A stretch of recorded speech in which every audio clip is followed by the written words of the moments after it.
ni na shaida ba mai yin komai duniyar gaba kai ba. Allah abinda kace ba zai yi ba san ba zai yi ba.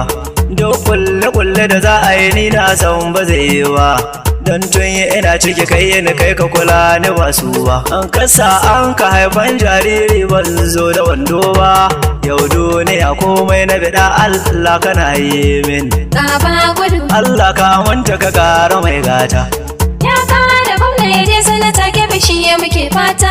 Kebe santaran a jihar kebe mu ba mu sai iri ne ba. To ka daɗo salati ga annabi Mustapha da Maulana. Manzon da soyayyarsa da sansa suke yamar rana. Ba na faɗi ne don ku je ba ku yo yabo guda, sai don ku yo koyi da abin da nake makwatana. Ku kula da kun rike soyayya ta ba ku ba kuna. Ba duniya ba gobe kiyama ba ku ba haushi. Allah ka manta ka kara mai gata.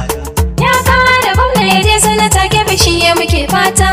Kebe santaran a jihar kebe mu ba mu sai iri ne ba. To assalamu alaikum gane naziru na dawo. Can baya ne maku wakar kauran gwandu ne kawo. Shi da dimfitin safa baba tafi